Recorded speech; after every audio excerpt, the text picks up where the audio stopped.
Hey guys, tonight we're diving into a story that feels almost too wild to be true. A historical David and Goliath tale, but with a twist. David here is a vast, disciplined empire, and Goliath is, well, everyone else.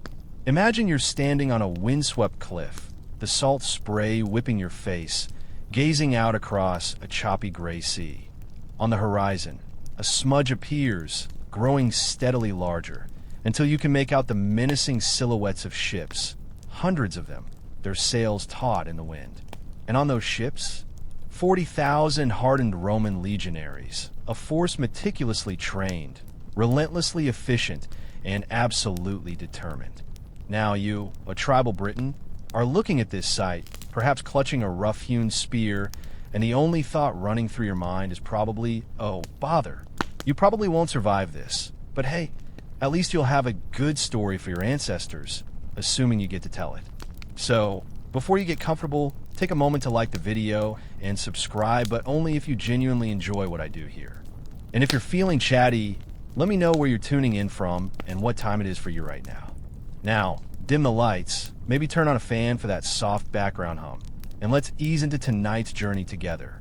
You find yourself in the early decades of the 1st century AD, a time when the Roman Empire, a sprawling colossus stretching from the sands of North Africa to the misty forests of Germania, was, let's say, feeling a bit restless. For decades, the island of Britannia, with its rich mineral deposits, things like tin, lead, and iron, all the goodies in expanding empire, just adores had been an irresistible twinkle in the Roman eye. Julius Caesar had made a couple of fleeting visits almost a century before, but those were more like reconnaissance missions, a quick hello, we're here, don't mind us, before scarpering back to Gaul. He even had a bit of a tricky time with the tides and his ships, a classic rookie mistake for anyone unfamiliar with British coastal waters. It was less of an invasion and more of a very elaborate, slightly chaotic camping trip. But this time it was different. This wasn't about a fleeting visit. This was about permanent residency. The official narrative, the one Rome loved to trumpet from its propaganda pulpits, was that they were responding to appeals for aid from a deposed British chieftain. Just being good Samaritans, helping out a mate. Historians still argue whether this was a genuine plea or a convenient fabrication to justify a pre-planned conquest. My money's on the latter. Empires aren't usually in the business of altruism unless there's a hefty profit margin involved. The real motivation, the one whispered in the marble halls of power, was prestige and resources. Imagine you're a Roman senator, and you hear tales of these distant lands, overflowing with metals your growing empire desperately needs for everything from plumbing to weaponry.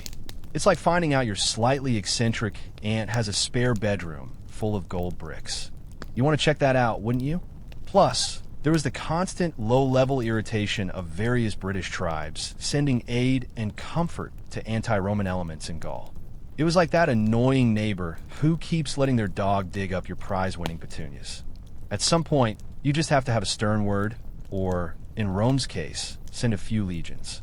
And of course, there was the sheer, unadulterated glory of it all. Conquering a new, mysterious land, that's like bagging the biggest stag in the forest for an emperor eager to prove his chops. So you've got this strategic need, this economic craving for resources, and this general sense of why not hanging in the Roman air. But the man who finally pulled the trigger on this audacious invasion was none other than Emperor Claudius. Now, Claudius wasn't your typical swashbuckling Roman emperor. He was, to put mildly, an unlikely candidate for the throne. Historians often describe him as scholarly, perhaps a bit awkward, even physically frail. He limped, he stammered, and he'd spent most of his life shying away from public view, deep in his books and academic pursuits. Imagine your quiet, nerdy uncle suddenly being put in charge of a global superpower. That was Claudius. He'd ascended to power in 41 AD under rather dramatic and bloody circumstances, after his nephew, the infamous Caligula, was assassinated. The Praetorian Guard, the emperor's personal bodyguard, found Claudius literally hiding behind a curtain, terrified for his life, and promptly declared him emperor. It was less a grand coronation and more of an accidental kidnapping by armed bodyguards. This, as you can imagine, meant his legitimacy was a bit shaky. He needed a win. A big, undeniable, parade through Rome kind of win. Something that would shut up the naysayers and solidify his position, not just with the Senate and the people, but with the very Praetorian Guard who had shoved him onto the throne. Conquering Britain, a land that had eluded even Julius Caesar in a meaningful way, would be a monumental achievement. It would provide the military glory he so desperately craved, a shining badge of honor that would prove he wasn't just a bookworm, but a true Roman emperor capable of leading legions and expanding the empire's reach. Think of it as the ultimate PR stunt, but instead of a catchy jingle, you're getting a whole new province. Plus, the resources of Britain the tin for bronze, the lead for pipes, the iron for swords would be a tangible benefit, a massive boost to the imperial coffers. It was a win-win if he could pull it off. But orchestrating such an invasion wasn't a casual undertaking, like deciding to pop down to the shops for a pint of milk. It was an enormous logistical puzzle, a monumental gamble of men, money, and reputation. Imagine the whispers in the Senate, the sly looks, the open contempt from some of the more traditional, martial-minded aristocrats who viewed Claudius as weak. He had to succeed. Failure was not an option. It would likely mean his swift and rather unpleasant demise. The stakes, for Claudius personally, couldn't have been higher. It was an all-or-nothing roll of the dice, and the entire might of the Roman Empire was about to be wagered on the damp, wild shores of a distant island. Historians still argue whether Claudius truly believed in the strategic importance of Britain, or if it was almost entirely a personal power play. Either way, the wheels were set in motion. You can almost feel the nervous anticipation radiating from Rome as the preparations began. This wasn't just about sending soldiers. It was about sending an entire slice of Roman society, intending to stay. You'd need engineers, administrators, merchants, not to mention all the support staff of the army. It's like planning the world's largest, most aggressive glamping trip, complete with supply lines stretching for hundreds of miles. And all of it, every single decision, every order given, rested on the shoulders of this one, unlikely emperor desperate to prove his worth. With Claudius's personal imperative firmly established, the gargantuan task of logistics began. Imagine for a moment, not just the soldiers, but everything they needed to survive, fight, and ultimately conquer. You're talking about 4 full legions, that's Legio II Augusta, Legio IX Hispania, Legio XIV Gemina, and Legio XX Valeria Victrix, each comprising roughly 5,000 highly trained infantrymen, plus thousands of auxiliary troops, cavalry, archers, slingers, engineers, and support staff. Do the math. That's well over 40,000 individuals, each with their own stomach to feed, armor to maintain, and weapons to sharpen. It wasn't just about getting bodies across the water. It was about transporting an entire, self-sufficient, mobile city. Think about the sheer volume of supplies. Tons of grain for bread, barrels of wine for the soldiers' rations, olive oil, dried meat, tools for building fortifications, siege engines that had to be disassembled and then painstakingly reassembled on enemy soil, medical supplies, though their version of medicine might make you wince, tents, ropes, and spare parts for everything. And don't forget the draft animals, mules, horses, oxen needed to pull supply carts and artillery. Each animal needed its own food and water, adding another layer of complexity to the supply chain. It's enough to make a modern logistics manager weep into their spreadsheets. The staging area for this immense undertaking was Gaul, specifically Gesoriacum, modern Boulogne-sur-Mer. For months, ships would have been gathering, not just warships, but hundreds of transport vessels, some specially designed to carry cavalry horses, others for heavy equipment. Imagine the bustling docks, the shouts of centurions, the creak of timber, the constant smell of sweat and salt and ambition. This wasn't a quick hop across the English Channel. It was an amphibious operation of unprecedented scale for its time. They didn't have GPS or even accurate maps of the British coast, just rudimentary charts and the collective experience of sailors who have perhaps made the crossing before. One quirky tidbit about Roman logistics is their remarkable reliance on prefabrication. They didn't just carry raw materials. They would often transport pre-cut timbers for forts and bridges, ready to be assembled on arrival. It was like ancient Roman IKEA, but instead of assembling a Billy bookcase, you were constructing a fortified encampment capable of defending against an angry Celtic horde. And speaking of hordes, they needed to keep this whole operation under wraps as much as possible. A massive buildup of troops and ships isn't exactly discreet, but the element of surprise, even partial, was crucial. Historians still argue whether the initial landing point was a well-kept secret or if the Britons had some intelligence of the impending invasion.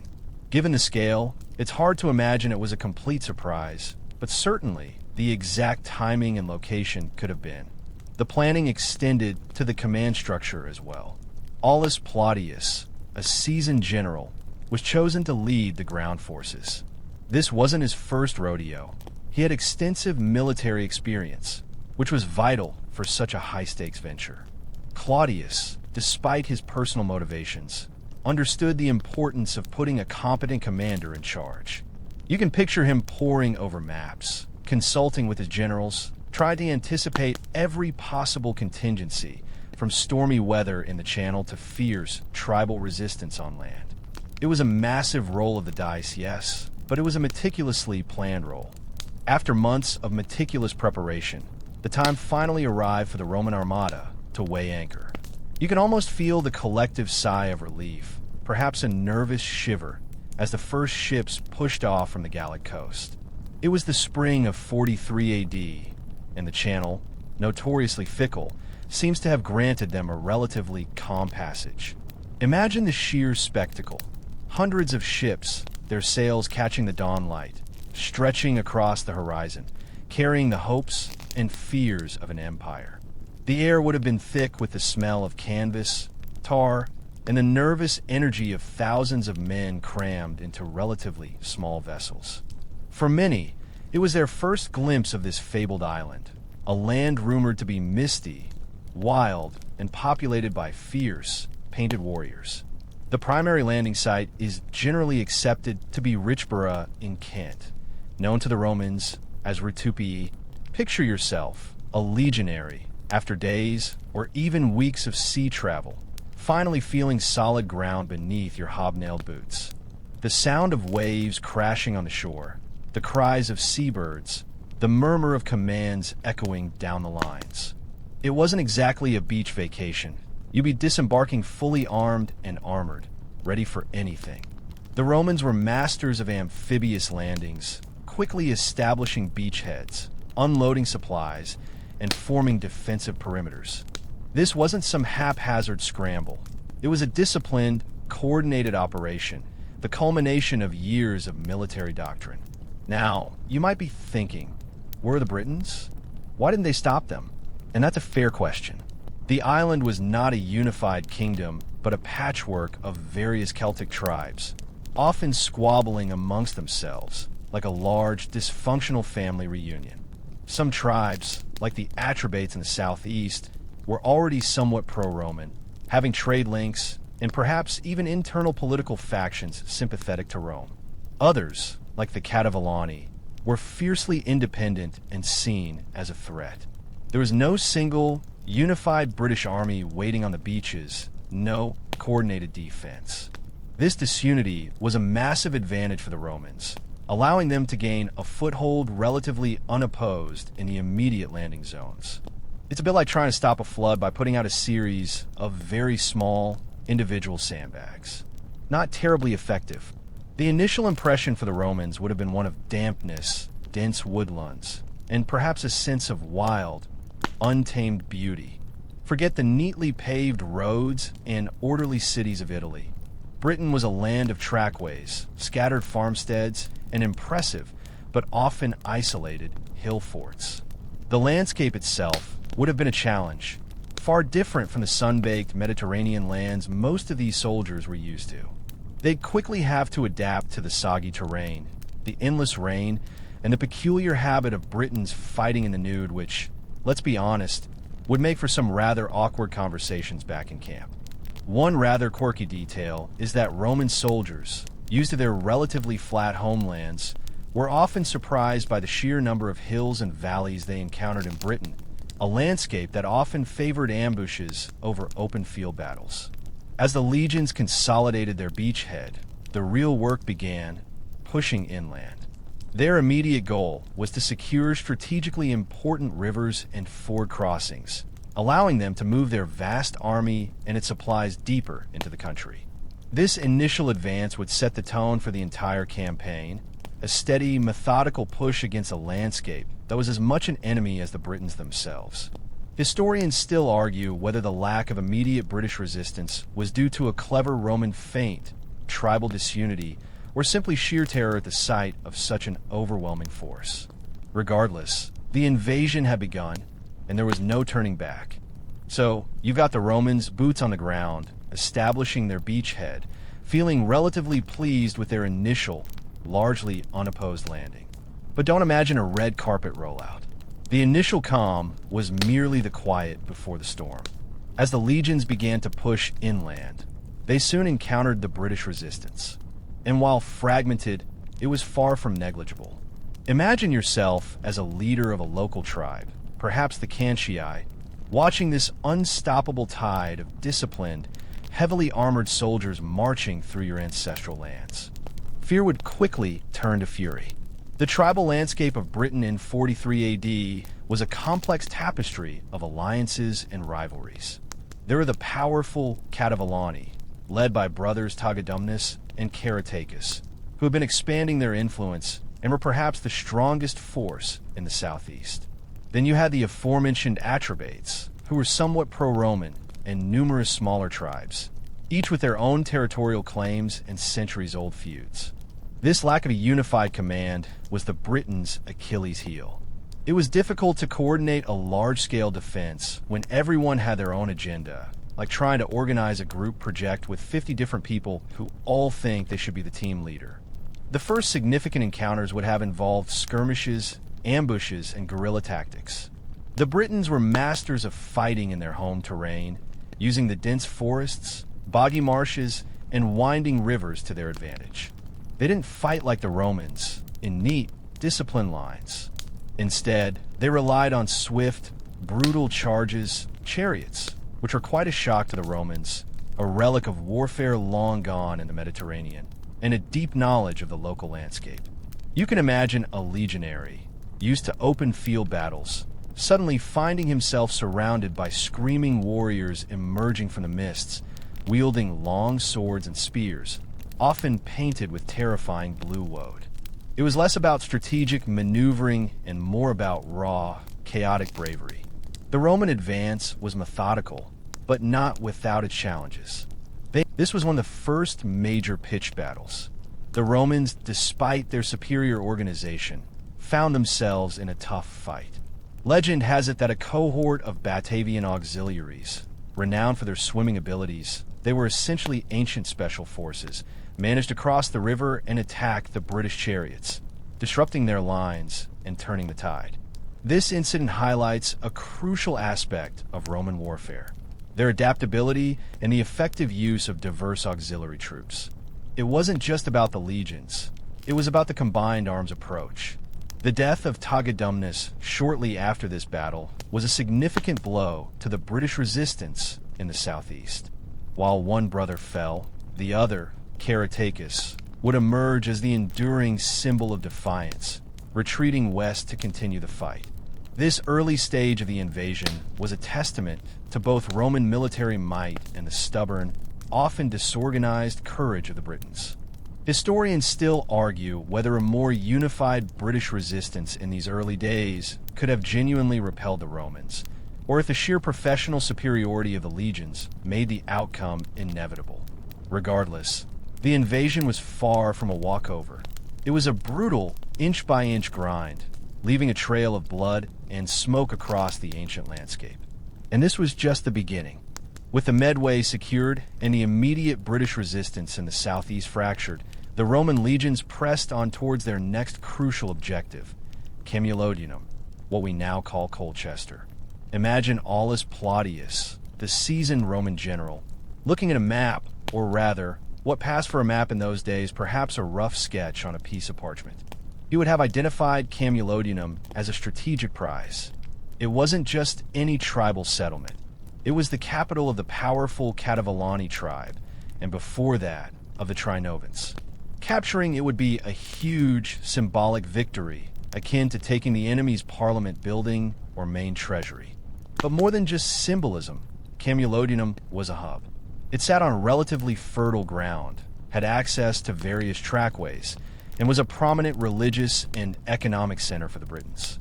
For the Romans, establishing a strong base here would be crucial for consolidating their gains and projecting power further into the island. It was destined to become the first Roman capital of Britannia, a sort of imperial foothold from which they could launch further conquests and administer their new province. Think of it as setting up your home office before you start sending out all those annoying marketing emails. The advance on Camulodunum was relatively swift after the Medway victory. Emperor Claudius himself made a grand entrance, sailing to Britain with reinforcements, including war elephants. Yes, you heard that right. Va elephants. Imagine the sheer terror and confusion of the Britons, who had probably never seen anything larger than a particularly grumpy boar, encountering these colossal, trumpeting beasts. It was a classic Roman psychological warfare tactic and undoubtedly effective. It's a bit like showing up to a knife fight with a tactical nuclear weapon. It tends to dampen the opposition's spirits.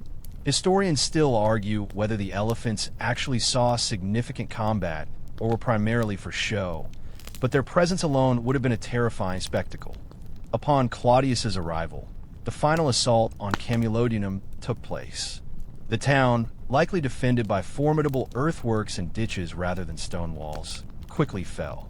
This marked a turning point in the initial invasion. With their capital taken, the Cativalani were severely weakened, and many other tribes began to negotiate with the Romans, sensing the inevitable. Claudius remained in Britain for a mere 16 days, just long enough to oversee the triumph and receive the submission of 11 British kings before returning to Rome to celebrate his grand victory. You can almost hear him saying, "Right conquered that. Time for a parade." The establishment of Camulodunum as a permanent Roman settlement began almost immediately. A legionary fortress, a castrum, would have been constructed first, a testament to Roman engineering prowess. You can picture the rapid construction, ditches dug, ramparts raised, timber barracks erected, all following precise military blueprints. This was more than just a temporary camp. It was a permanent statement of Roman intent. Gradually, a civilian settlement, a colonia, would grow up around the fortress, attracting merchants, administrators, and Roman veterans who were granted land in exchange for their service. This process, the planting of Roman seeds in foreign soil, was how the empire grew and sustained itself. It wasn't just about conquest, it was about colonization.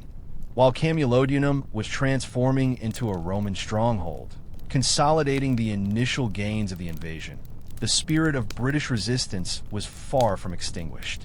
In the West, particularly among the Ordovices and Silures tribes, a powerful and charismatic leader was emerging, Caratacus. Remember him? He was one of the brothers who fought bravely at the Medway, and unlike his sibling Tagadumnus, Caratacus managed to escape and regroup. He wasn't one to simply roll over and accept Roman dominion. Imagine him, a figure of fierce resolve, with a deep understanding of his people and the rugged terrain they called home, rallying desperate tribes against the seemingly unstoppable Roman advance. Caratacus became the unifying figure for those who refused to submit. He understood that fighting the Romans in open field battles was a losing proposition. Their discipline, their superior armor, their tactical formations, it was all designed for that kind of engagement. So, Caratacus adopted a different strategy, guerrilla warfare. He led his forces into the mountainous and forested regions of Wales and the Welsh Marches, a landscape perfectly suited for ambushes, hit-and-run tactics, and generally making life utterly miserable for any legionary trying to march through it. It was like trying to swat a particularly agile and well-camouflaged mosquito in a dense jungle. For years, Caratacus proved to be a persistent thorn in the Roman side, a constant threat to their expanding control. He didn't have a vast, unified army like the Romans. Instead, he commanded a mobile, adaptable force drawn from various tribes, united by their shared hatred of the invaders. He would appear suddenly, strike a Roman patrol or a vulnerable supply convoy, and then vanish back into the wilderness, frustrating Roman generals who were more accustomed to decisive, set-piece battles. This prolonged resistance tied up significant Roman resources, forcing them to maintain a large military presence in the west when they might have preferred to push further north or consolidate their administrative control elsewhere. The hunt for Caratacus became almost a personal mission for successive Roman governors. He was the most wanted man in Britannia, a symbol of defiance that simply refused to be extinguished. His tactics were effective enough that Roman forces endured significant casualties and delays. They had to construct new forts, build new roads in a difficult terrain, and constantly be on alert for ambushes. It was a war of attrition, fought in muddy valleys and misty hills, a far cry from the glorious triumphs celebrated back in Rome. One of the quirks of Caratacus' story is how he consistently managed to evade capture. He was a master of strategic retreat and exploiting the landscape. Imagine the frustration of the Roman centurions, constantly being led on wild goose chases through unfamiliar territory, while Caratacus and his followers seemingly melted into the landscape. Historians still argue whether Caratacus' prolonged resistance significantly altered the Roman long-term strategy in Britain or simply delayed the inevitable. What is certain is that he became a legendary figure of British defiance, inspiring later generations and proving that even a vast empire could be vexed by a determined resistance leader. His capture, which eventually came after nearly a decade of relentless struggle, would be a major propaganda victory for Rome, but it wouldn't be the end of resistance on the island, not by a long shot. While Caratacus was making life miserable for the legions in the west, the core of the Roman invasion continued its relentless, methodical advance.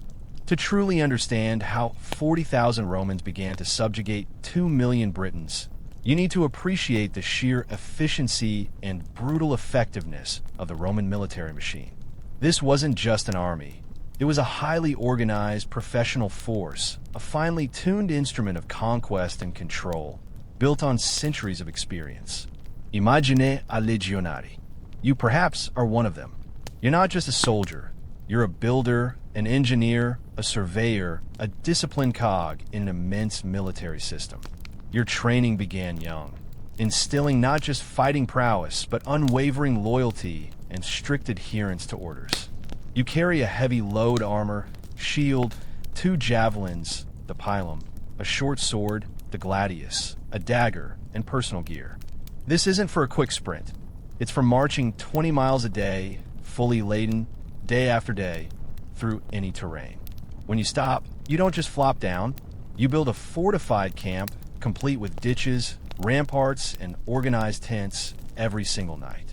It's like a pop-up military base that travels with you. No wonder they called them marching camps. They were literally mobile fortresses. The Roman military's strength lay in its structure and discipline. The legion, a self-contained fighting unit, was divided into cohorts, centuries, and contubernia, 8-man squads who shared tent. This hierarchical organization allowed for precise commands and efficient deployment on the battlefield. When they fought, they did so in tightly disciplined formations, often the famous testudo, tortoise, formation for protection against projectiles, or the aces, battle line, for frontal assaults. Their tactics were designed to overwhelm, to grind down the enemy through relentless pressure and superior weaponry. The gladius, for instance, was a short, stabbing sword perfect for close-quarters combat, used with a large rectangular shield, scutum, to create an impenetrable wall of steel and wood. Beyond direct combat, Roman military engineering was a game-changer. You might arrive at a raging river, but within days, a perfectly functional bridge would span it. Encounter a dense forest? A Roman road would soon cut through it, straight as an arrow. They built roads not just for marching armies, but for rapid communication and logistical supply, transforming the landscape as they advanced. These roads were vital arteries for the flow of troops, supplies, and information, allowing Rome to react quickly to any uprisings or threats. One quirky detail is the Roman obsession with hygiene, even on campaign. While not exactly sparkling clean by modern standards, Roman camps often had rudimentary latrines and even a basic field hospital. This focus on sanitation, crude as it was, likely reduced disease rates compared to other armies of the time, keeping more soldiers fit for duty. It's not glorious, but it's practical. Historians still argue about the relative importance of Roman technology versus their sheer numbers and discipline in explaining their success. Was it the superior engineering, the tactical genius, or simply the ability to absorb heavier losses and keep coming? Most likely, it was a combination of all these factors that made their war machine so formidable. You see this machine at work as they pushed further west and north. Not every engagement was a grand-pitched battle. Many were sieges of hill forts, the slow, methodical strangulation of a defended position. Others were punitive expeditions against tribes who refused to pay tribute or acknowledge Roman authority. The Roman military wasn't just about conquering. It was about demonstrating overwhelming power, breaking the will to resist, and establishing a new order. And that order, once imposed, was surprisingly difficult to shake. As the Roman military machine relentlessly ground its way through Britain, the conquest wasn't just about winning battles. It was about conquering the landscape itself. Imagine yourself, a Roman legionary, far from the sun-drenched vineyards of Italy, finding yourself trudging through endless, squelching bogs, navigating dense, ancient forests where the sunlight barely penetrated, and ascending rain-swept hills that seemed to stretch on forever.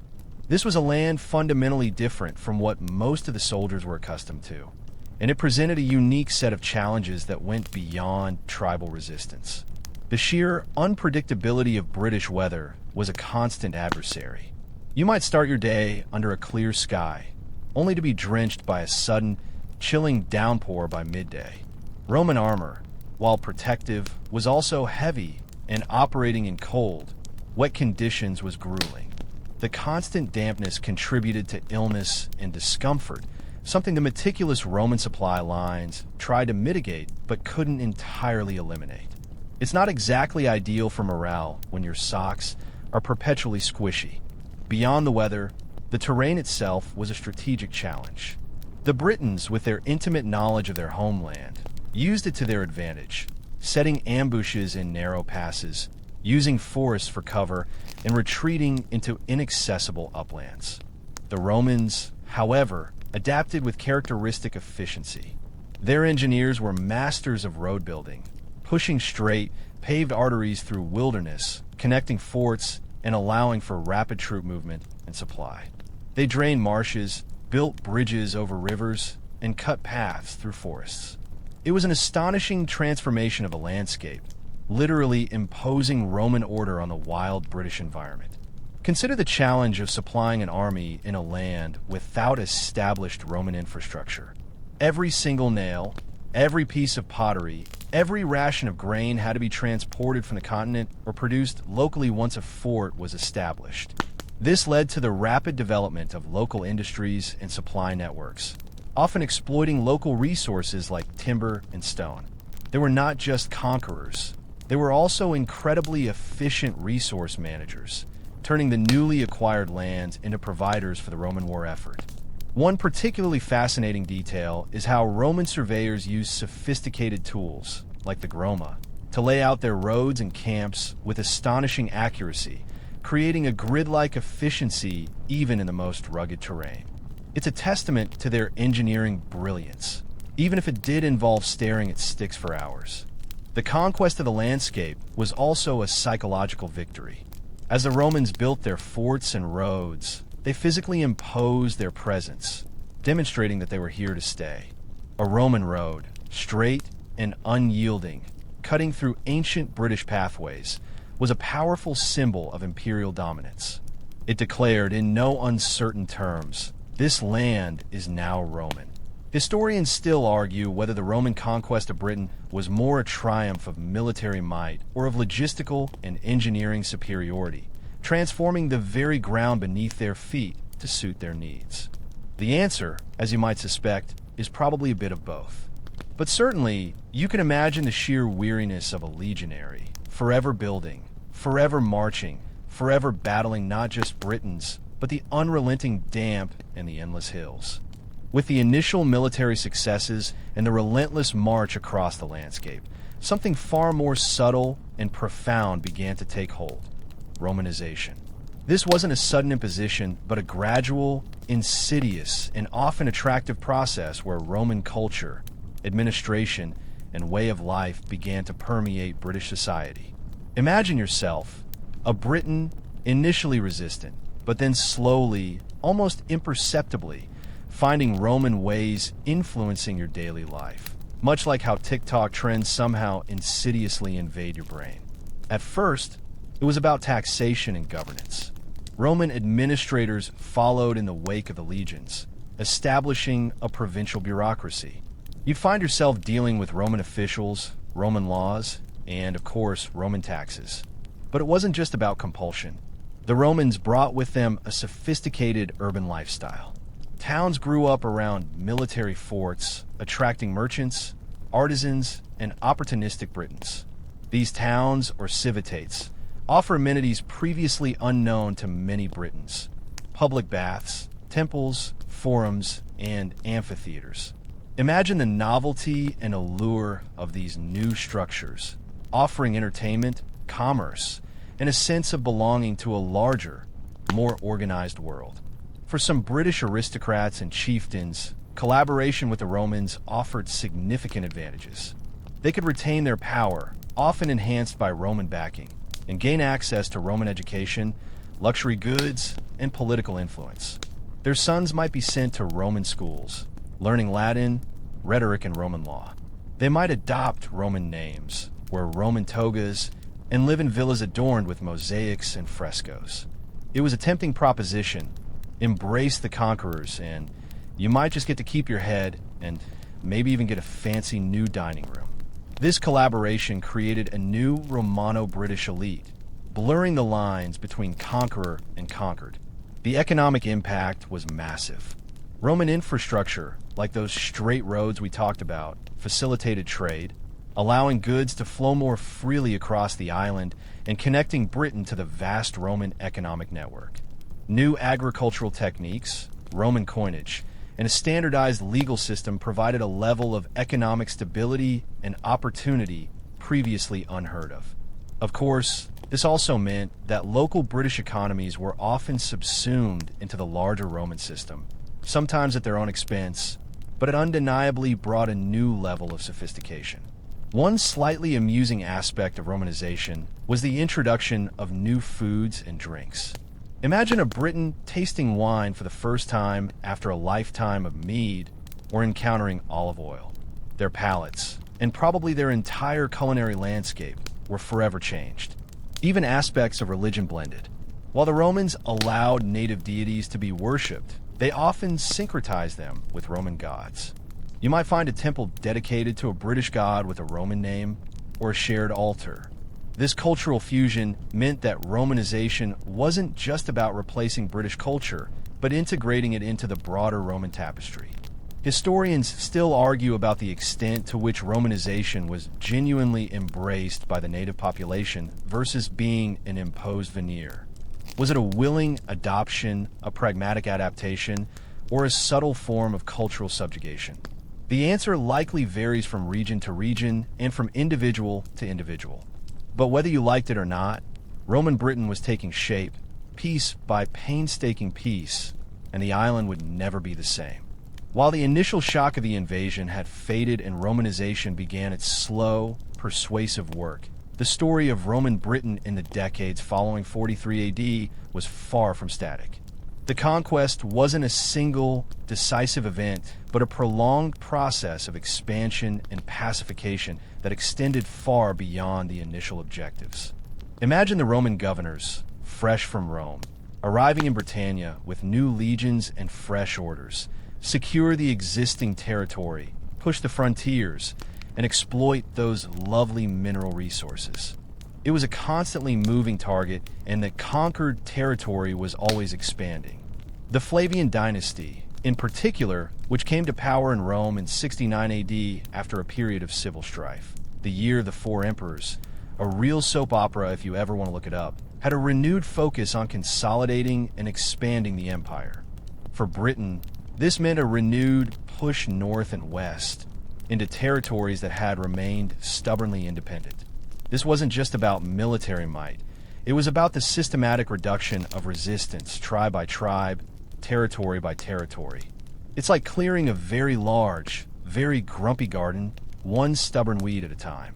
Generals like Gnaeus Julius Agricola, who served as governor from 77 to 84 AD, were instrumental in this phase. Agricola, whose biography was famously written by his son-in-law, the historian Tacitus, pushed the Roman frontier deep into what is now northern England and even into Scotland. He won significant victories against tribes like the Brigantes in the north, and even defeated a large Caledonian army at the Battle of Mons Graupius. This expansion wasn't just about military glory. It was about securing valuable resources and eliminating potential threats to the stability of the province.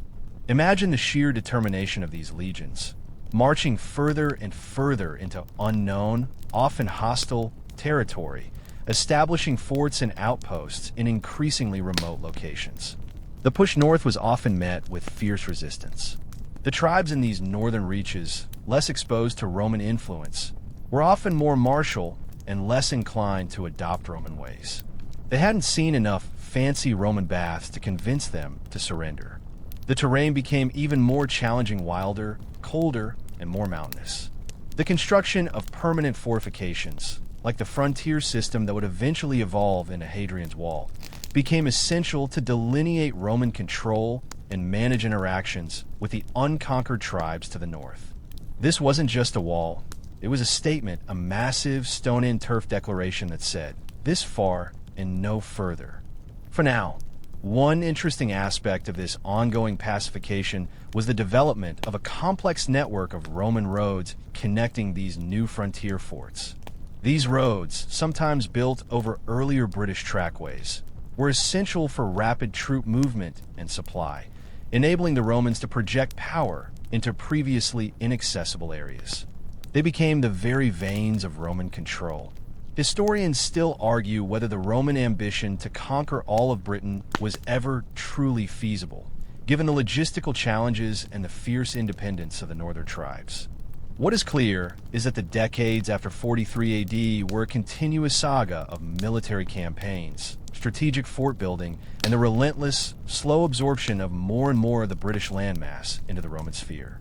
You might think that after decades of relentless Roman expansion and the slow creep of Romanization, things would settle down.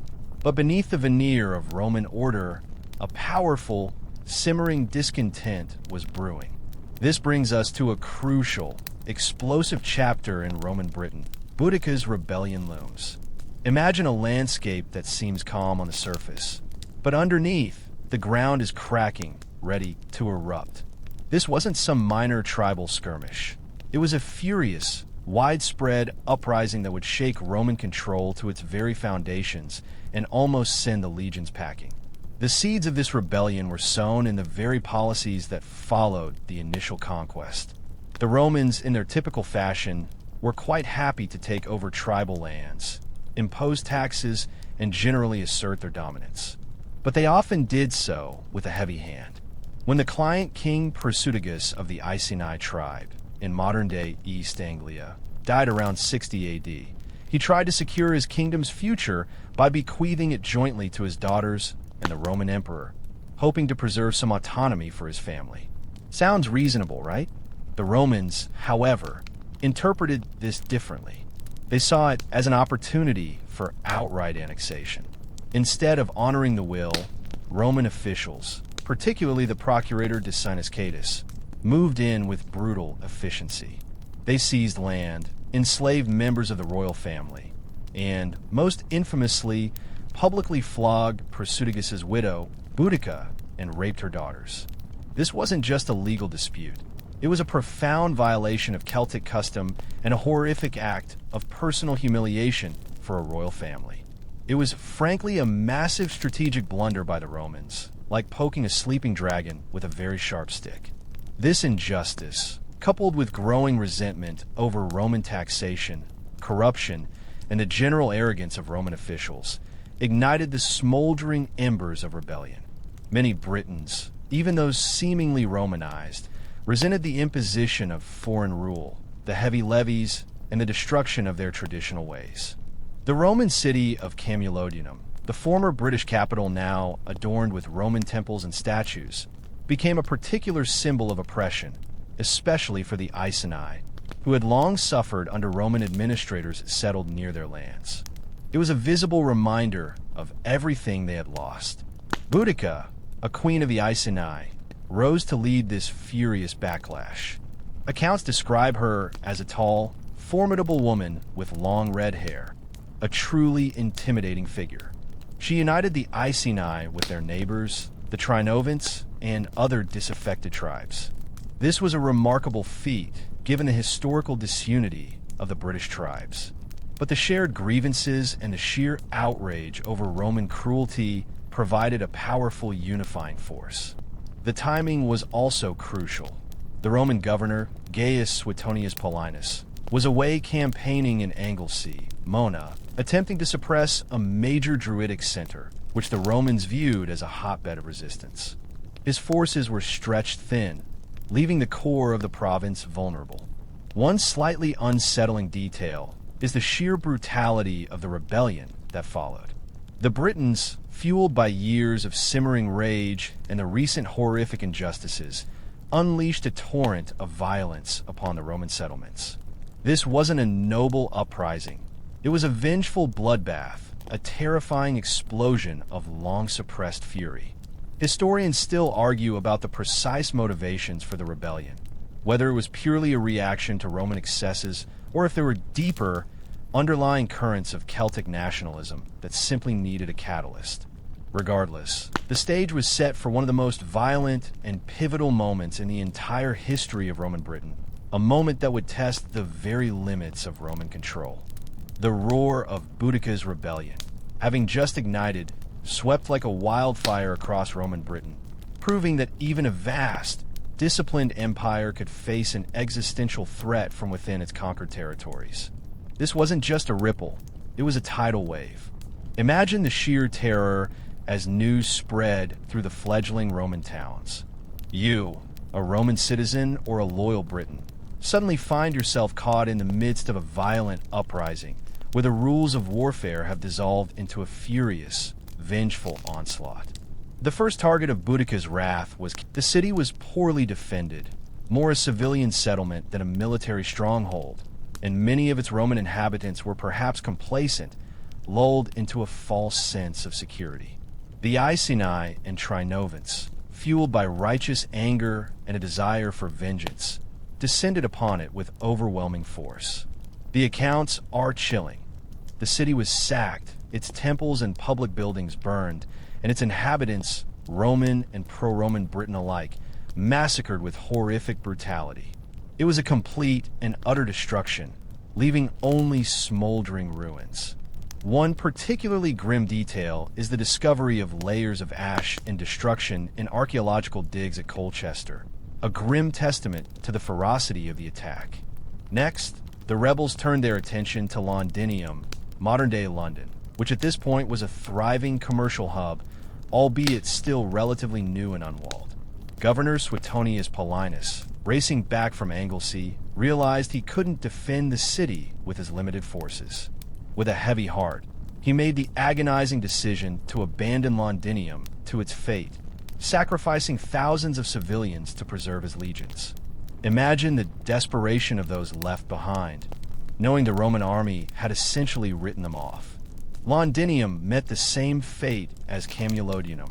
utterly destroyed, its inhabitants put to the sword.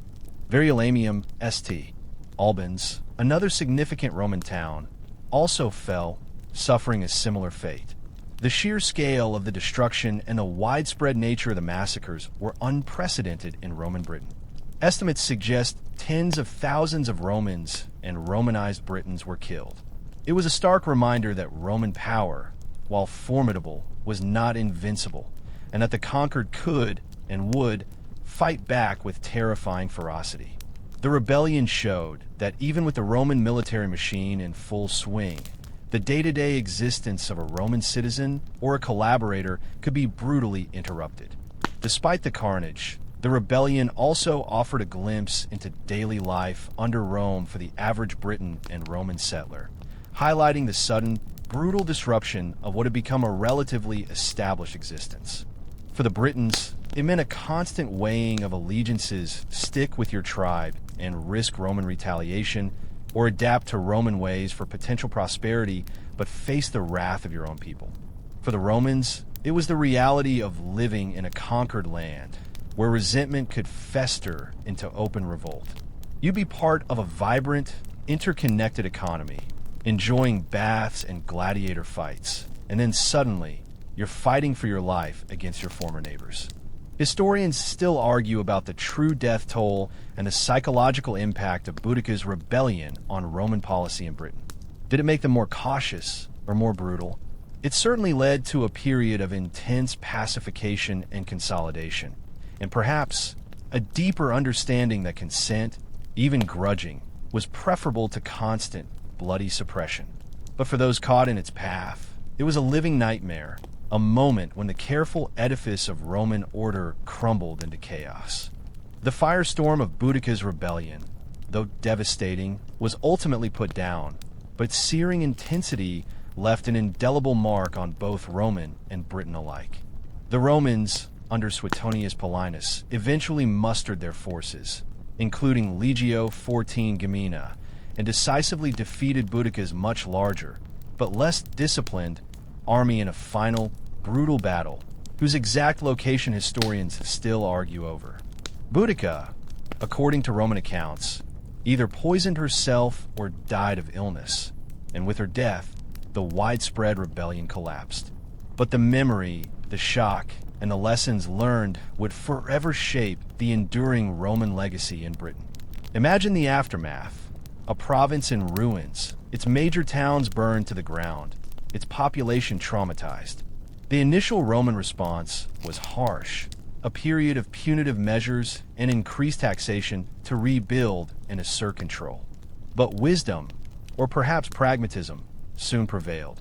Subsequent governors adopted a more conciliatory approach, recognizing that perpetual repression was unsustainable.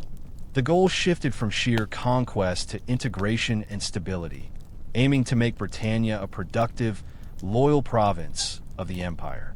It was a bit like a parent realizing that constantly yelling at their teenager isn't actually getting them to clean their room. Sometimes, a bit of negotiation works better. Over the next 3 centuries, Roman Britain transformed dramatically. The rebuilt towns, like Londinium, rose from the ashes, grander and more Roman than before, with impressive stone buildings, baths, basilicas, and amphitheaters. You could stroll through the forum, haggle over goods from across the empire, or perhaps catch a gladiator show, a truly exotic experience for Britons accustomed to simpler tribal gatherings. New cities emerged, like York, Eboracum, and Chester, Deva, initially legionary fortresses that grew into thriving urban centers, radiating Roman influence into the surrounding countryside. The impact on infrastructure was immense. The network of Roman roads, which you can still trace on maps today, facilitated trade, communication, and military movements, binding the province together. Agriculture became more organized and productive, with large Roman villas overseeing estates worked by British laborers. New technologies, such as improved ironworking, pottery production, and building techniques, were introduced or refined. You'd find Roman pottery, coins, and tools everywhere, slowly replacing native artifacts, a subtle but persistent reminder of the new order. Culturally, the influence was profound. Latin became the language of administration, law, and commerce, though Celtic languages continued to be spoken in many rural areas. Roman art, architecture, and religious practices blended with indigenous traditions. We see evidence of syncretic deities, where Roman gods were worshipped alongside or identified with Celtic ones. The very identity of the island began to shift, moving from a collection of disparate tribes to a distinct Romano-British entity. One quirky, enduring legacy is the Roman introduction of the edible snail to Britain, a delicacy they enjoyed that you can still find in some parts of the country today. Truly, a taste of ancient Rome. Historians still debate the true depth of Romanization. Was it a veneer, largely affecting the urban elite, or did it truly penetrate the fabric of everyday life for the average Briton? While rural life likely retained many Celtic customs, the overarching framework of Roman law, economy, and administration touched everyone. The conquest, initiated by a nervous emperor and carried out by disciplined legions, eventually laid the groundwork for centuries of Roman presence, leaving an indelible mark that, even after their departure, would forever influence the island's trajectory. So, we've journeyed from the initial invasion to the fiery rebellion and the long, slow process of Romanization. But the story of how 40,000 Romans ultimately came to control 2 million Britons wasn't a single, clean narrative. It was a relentless, grinding effort, a slow, steady grip that tightened over decades and even centuries. Imagine a gardener patiently, persistently, training a sprawling vine to grow exactly where they want it, sometimes pruning, sometimes offering support, but always guiding its path. That was Roman Britain. After the initial waves of conquest and the dramatic interlude of Boudicca's rebellion, the focus shifted to consolidating control and integrating Britain more fully into the Roman Empire. This meant more than just military garrisons. It involved a complex system of civil administration. Governors, often seasoned politicians and military men, oversaw the province, collecting taxes, administering justice, and commissioning public works. Beneath them were a host of officials, clerks, and local magistrates, creating a vast bureaucracy that reached into nearly every corner of the Romanized parts of the island.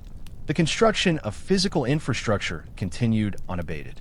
Beyond the roads, towns were meticulously planned and built, often on a grid system, complete with sewers, public fountains, and heating systems, hypocausts, for public buildings and wealthy villas. These amenities weren't just about comfort.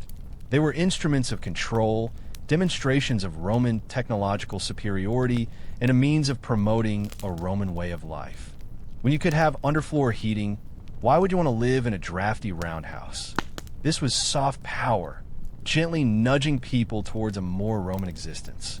The frontier was constantly managed, shifting over time. Hadrian's Wall, begun in 122 AD, stands as the most iconic symbol of this long-term strategy. It wasn't just a defensive barrier. It was a customs post, a symbol of imperial might, and a psychological boundary, defining where Roman civilization ended and the barbarian lands began. Later, the Antonine Wall was built further north, briefly extending Roman influence even deeper into Scotland, demonstrating Rome's continued ambition, even if that ambition sometimes outstripped practicality. Historians still argue whether these walls were truly effective military barriers or more powerful as symbolic declarations of imperial reach. Probably a bit of both. Economic integration grew stronger too. Britain became a significant exporter of grain, metals, and even wool to the rest of the empire.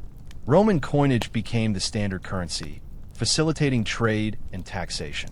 Britons joined the Roman army, serving as auxiliary troops, often far from their homeland, returning with Roman customs and a pension.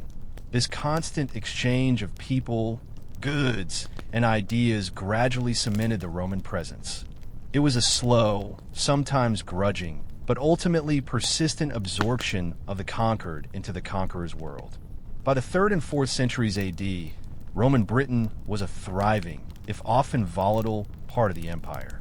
It faced external threats from Picts and Scots to the north, and internal challenges from political instability in Rome itself. But for nearly 400 years, the groundwork laid by those 40,000 invaders in 43 AD endured.